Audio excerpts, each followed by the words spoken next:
Welcome back to SacTown Underground 2018. Hey, yes. We have a fabulous lineup of new journalists on our team this year, and it's going to be awesome at SacTown Underground. I'm back, your host, Tiffany G. I'm also the host of the Gift of Life show. We have Mr. Jim T. Chong, the walk star, who's also with us covering all of our community events and entertainment. We have Sean from Coffee and Cars, who picks out our wonderful and beautiful classic cars every month. We have my beautiful host here, Miss Celestial. Hello, guys, and I'm so very excited to be part of SacTown Underground. I am a UFC enthusiast as well as an actress who participates in all different types of theater projects all around town, so that's very exciting.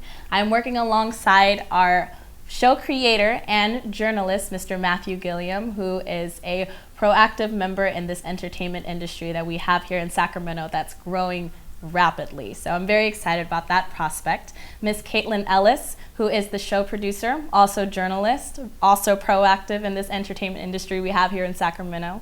You will also be featuring here on SacTown Underground Mr. Keith Jouganatos, who is a sports enthusiast, amazing energy, so intoxicating. So I'm very excited to be able to share him with you guys here at SacTown Underground.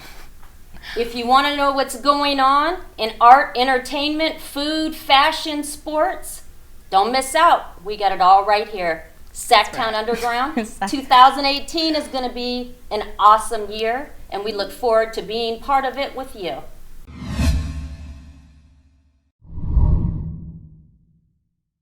We had an incredible event that Caitlin had the opportunity to go out and film at the Upcycle Pop Up with Miss Shira Lane. Caitlin, take it away. Hello, I'm Caitlin Ellis, and I'm here with Shira. Can you tell us a little bit about the event? We are having Upcycle Pop, Remade in Sacramento, is an event that we're having that everything here in the market is upcycled and repurposed. So my whole idea behind this is I love upcycling and repurposing, and I believe that we live in a finite planet, and we can't indefinitely keep this linear system that we're using right now, that we extract, use temporarily, and then dump.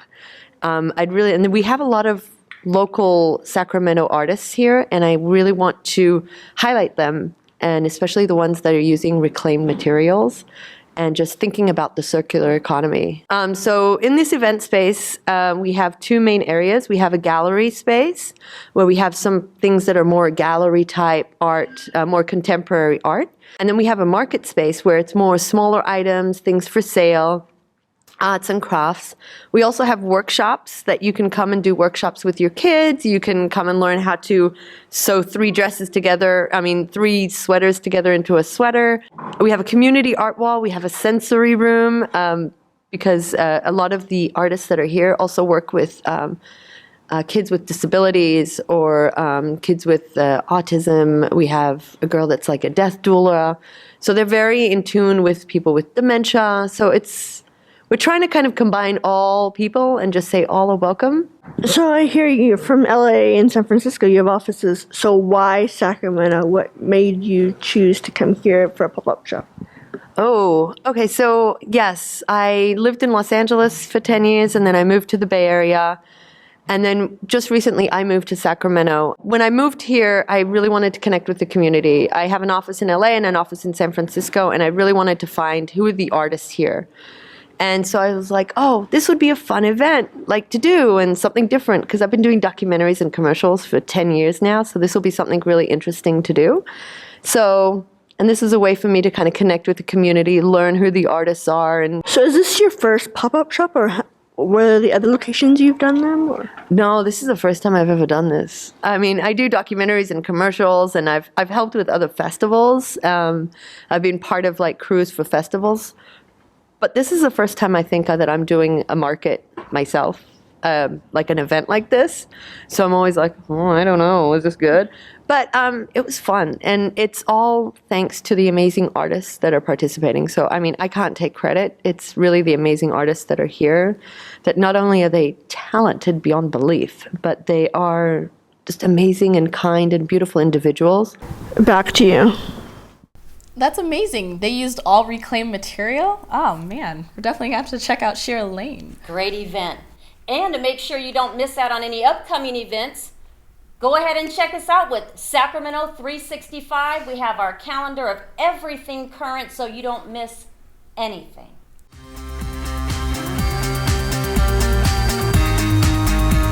Through February 2nd, Folsom Beer Week across Folsom.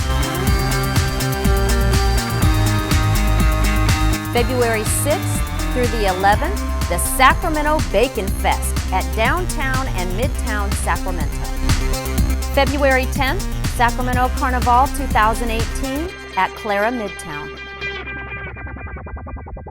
February 16th through the 18th, Sacramento Ballet's Giselle at Community Center Theater. February 28th, Jeff Dunham, Passively Aggressive Tour at the Golden One Center.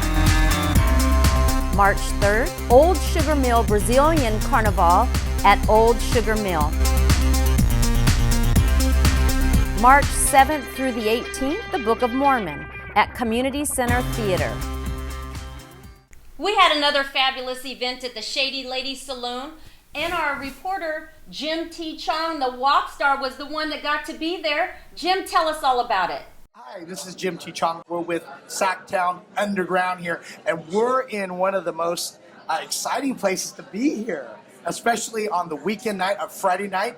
I'm with Sal Gutierrez. He is a chef here as well. I understand here in Sacramento, the R Street is a very historical street in Sacramento. Why is that? It's basically one of the main streets. Part of the history in this street is that it was the first street where the light rail coming in. Now, in terms of the nightlife, I understand you have a lot of great entertainment. What kind of entertainment do you focus on? We're focused on like years 70s, for example, kind of like smooth music, jazz, sometimes a little more basic for the people, like young people. We're trying to do a little bit of everything here. So you pretty much cater to a lot of people here. Yes, definitely. And you know, I noticed just looking around here, this place is already almost filling up, and it seems like this is just the place to be. And it seems like there's a lot of things here. There's a Victorian design, kind of like a New York feel with the brick walls and everything. So, is there anything intentional about the ambiance in terms of what you're trying to create? Yeah, definitely. We're trying to get a southern South style, and we bring it from New York through here. So it's basically one of the old places living in Sacramento right now. Wow. So how old is the Shady Lady? Shady Lady's been here for 9 years. What would you like people to know about the Shady Lady specifically? Just 2 words: best food, excellent drinks.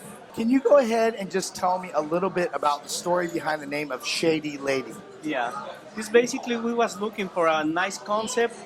Shady Lady, for many people, say like it's something like out of a style, something that you don't like to talk about it. But when you come into this place and the Shady Lady start turning totally on a nice lady, it's not shady, it's the place to be. Wow, that's really neat. And so you have a lot of things that's a little bit intriguing, a little mysterious, but definitely delivers in terms of entertainment. Exactly. Yeah, what I'm saying, cocktails and food is something to check it out. Great. Well, I'm very excited. I'm looking forward to catching a little bit of food and entertainment here. And I know this is the place to be on our street, a very historic street. I'm with, again, with Sal, the chef, and one of the founders establishing Shady Lady here on the historic R Street. It's 1204 R Street. Come check it out, the Shady Lady, the place to be on a weekend and any day during the week. Now I'm starving after you talked to the chef, Jim. Everything sounds so good there. I can't wait to get to the Shady Lady. All right, and now we're going back to Jim at the Creative Community Holiday Film Mixer. Take it over, Jim. This is Jim T. Chong. We're over here at the Shady Lady. This is our holiday mixer. Once a year, we get together. Now, I'm going to be honest with you. It's the California Film Foundation that puts this thing on, but this year, we just didn't really feel like doing a big thing, so I thought, let's just go over to the Shady Lady and hang out. You know, this is very exciting. Tell me a little bit about the history of the International Film Festival.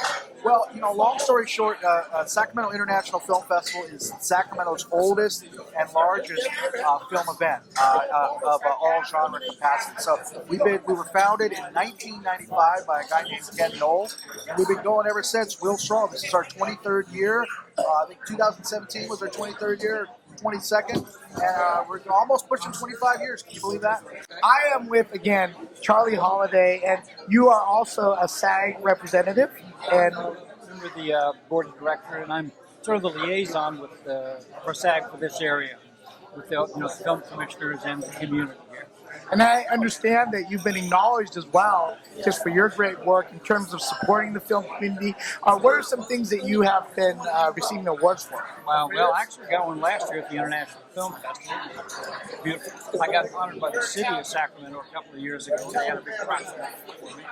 I've been voted Sacramento's outstanding training resource for actors 3 times, I think it is. Is that all? Yeah, just 3. And I don't know.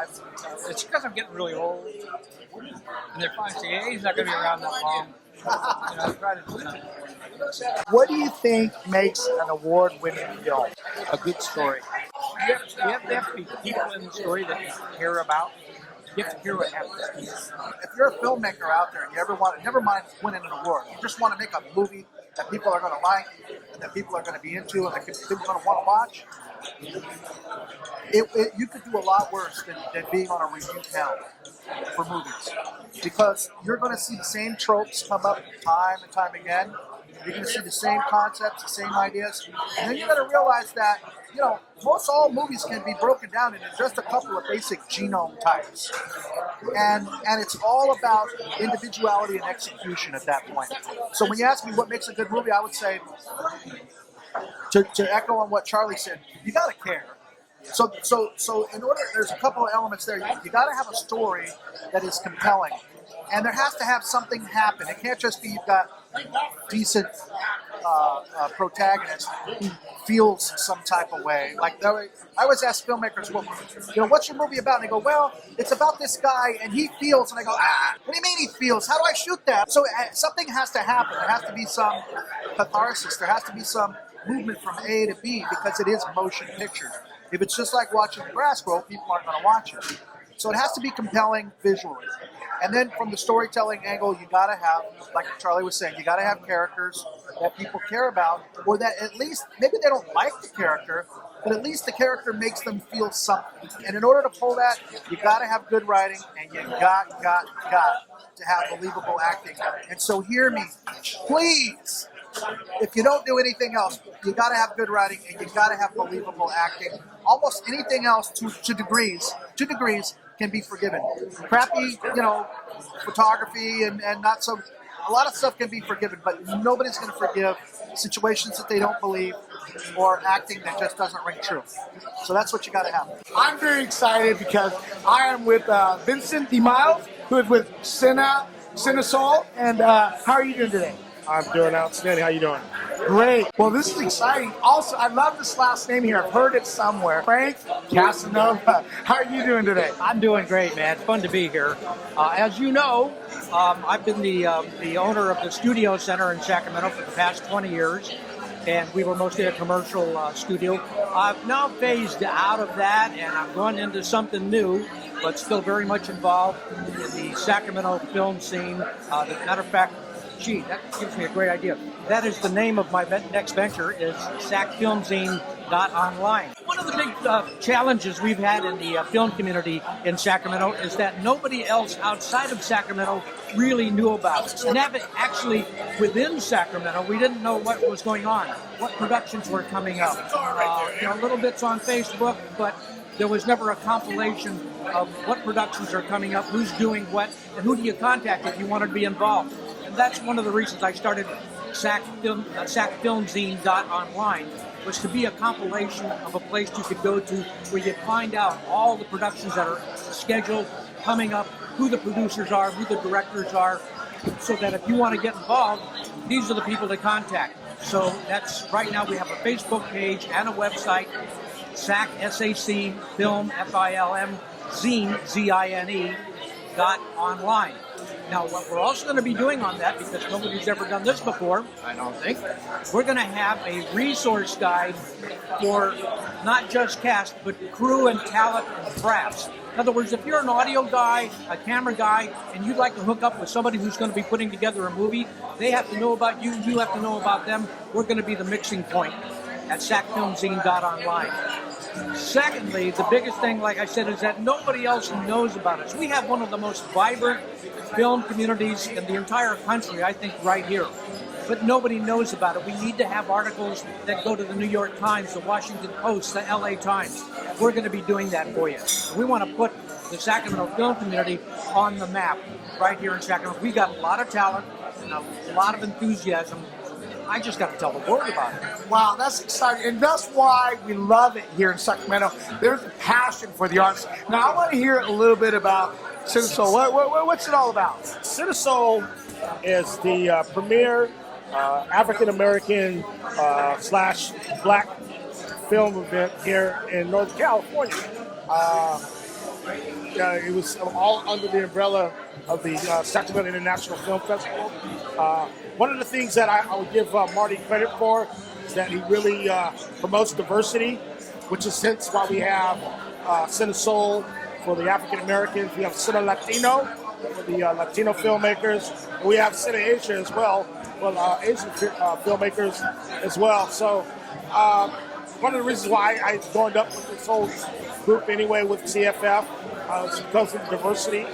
For me, being an African American, I like to go where I'm welcome. And so with Cinesol, it started out with a young lady by the name of Nicole Maddox, who's an outstanding young lady, very talented director. And she ran it for about a year or so, a couple of years. And so now she handed over the reins to me, even though she still helped me out more as a consultant. But Cinesol is a place for the for filmmakers and people, for everybody. Just because it's black filmmakers are black, it's for everybody. So it's not, I always want to make sure you get that word across, it's for everyone who loves film. But to see filmmaking from people that are black or African American, whether it be behind the camera or in front of the camera, it's a way for us to celebrate our culture, which is beautiful about this whole country. We're a melting pot of all different, kind of like a painting, all the different colors. But I'm very proud to be a part of Cinesol. Last year we were able to hook up with Crocker. Everybody knows about the Crocker Art Museum, which is, we're actually looking forward to doing something bigger for next year. So just stay tuned to www.cinesol.org, or you can go to SacramentoFilmFestival.com and find Cinesol as well. But I definitely encourage everyone, come on out and support us. If you have any ideas, reach out to me, reach out to us. So yeah, the biggest thing is just getting the word out to everyone. Next up, we have our very own Keith Jouganatos talking about the state of the NFL. I can't wait to hear what Keith has to say. There's been so much controversy. Keith, take it away. Thank you, Tiffany and Celeste, and a happy new year, and hopefully it was a happy holidays for all of you who watch us here at our Access Sacramento family. I'm Keith Jouganatos, and this is the sports section. The NFL should have a New Year's resolution going into 2018, seeing as how 2017 wasn't anything like the public expected. A game violent in its nature, was as passive-aggressive and ruthless off the field as it was on it. It began in the season of 2016, where in the preseason, former 49ers quarterback Colin Kaepernick protested what he felt was injustice with police departments across the United States of America in dealing with African Americans. Kaepernick divided the country, he divided the NFL, and he divided everybody on one single subject. Overnight, some of his 49ers teammates joined Colin Kaepernick in kneeling, and some did not. Some for fear of losing their jobs, and some for fear of losing their wealth. The game that had brought them so much money, so much fame, so much notoriety. In an instance, they could have been released, fired, or wiped off the NFL map completely. The Dolphins, the Cowboys, and the Ravens. Just a handful of teams that chose to deal with what Kaepernick called as a oppression against African Americans. In the midst of this stands Commissioner and often regarded as a dictator Roger Goodell, a man put in power by NFL billionaire owners who would rather see money and dollar signs than all the players, the ones who made that money off their backs year after year. The same owners who allowed these players to get hooked on drugs, who allowed these players to have injury reports faked so that they felt they'd be all better by game day. That Roger Goodell is in control, and he just signed a new $200 million deal. And as long as he's in power, and as long as he has a pulse, Roger Goodell is going nowhere as a commissioner. He has botched numerous things. He's allowed women to get beat by players. He's allowed players to drive drunk without any consequence. It does not all fall on Roger Goodell as to why these problems have occurred. But then the President of the United States had to get involved. And that's where it gets dicey. Because when the President of the United States calls you an SOB, you only have one route. Either you take the player side, your employees who have helped build this dynasty off their bare backs, helmets and shoulder pads, or you go the PR route and you take the President of the United States' opinion at hand. Overnight, some were for Goodell and some were not. Many consider themselves as patriots, worldwide Americans. Not standing for the flag is illegal. It is often regarded as how should I say this, unpatriotic move. There are some who recognize these players come from humble beginnings. They have no money. They're living in unregarded and often not visited neighborhoods. And here they stand, called SOBs by the 45th President of the United States. And Roger Goodell opted to side with the President of the United States. It was childish, it was downright degrading, and it was a slap in the face to every single NFL player who has helped make Roger Goodell and his employees billions of dollars. So, how does this all tie into what is coming in 2018 and beyond? The collective bargaining agreement from NFL Players Union leader DeMaurice Smith and NFL Commissioner Roger Goodell is set to expire in 2020. And make no mistake about it, folks. That collective bargaining agreement will force these players to go on strike. These players, although they have 2 years to think about it, will never forget what Roger Goodell did. He chose Donald Trump's side, he chose the owner's side. And all this hypocrisy and all the irony stands the owners, who said earlier in the weeks that they were for the players. Yet after a meeting with Roger Goodell, they opted to go the other route.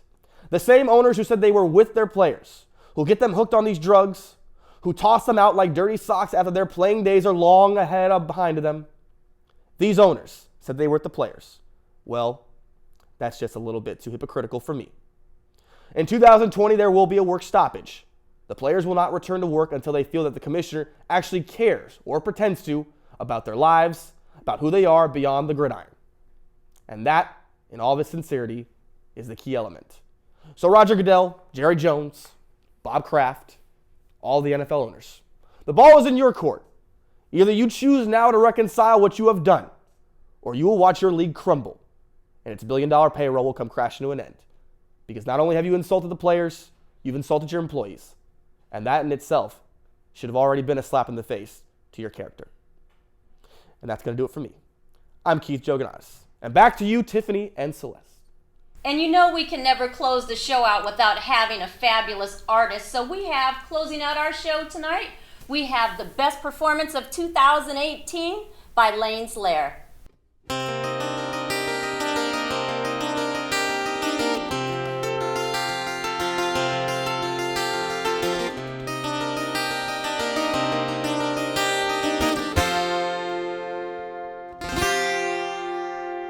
Consider the life of a well-felt friend. There was nowhere to ski. Memories of the tender hearts that question our worth and our meaning. Did they really understand this beautiful life, this man?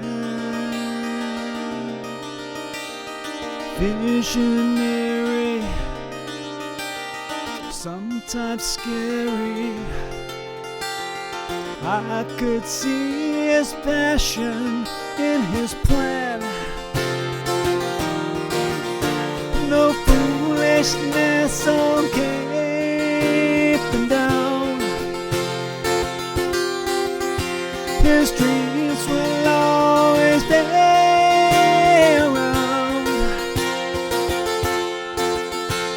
A million tons of dirt can't keep him in the ground. Ryan's just dying to be found. Will not fail, though now's the time when failure finds its place. Wishes and dreams, though once esteemed, have sadly lost the race. Can you come and touch his hand, this quiet dreamer, this man washed away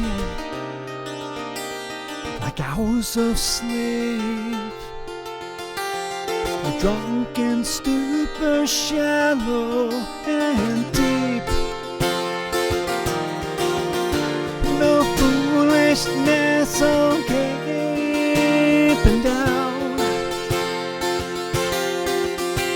His dreams will always be around. A million tons of dirt can't keep him in the ground. Ryan's just dying to be found. Ryan's just dying to be found.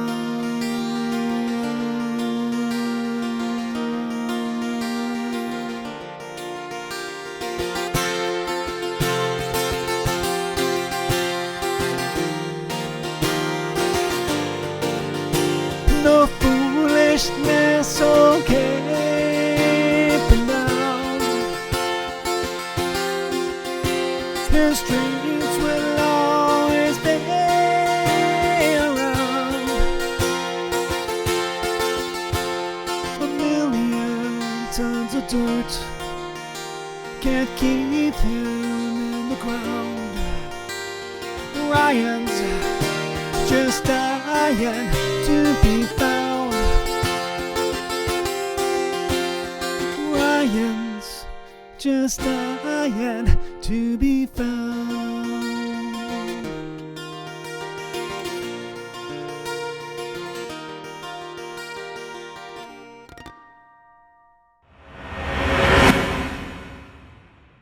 Hi everyone, this is Matthew Gilliam, creator of SacTown Underground. We designed this show to expose the artists, events, sports, food, and entertainment perspectives that are below the radar for the mainstream media. We hope you've enjoyed the show so far. We got a whole lot more coming for you. Thanks for watching. Yeah.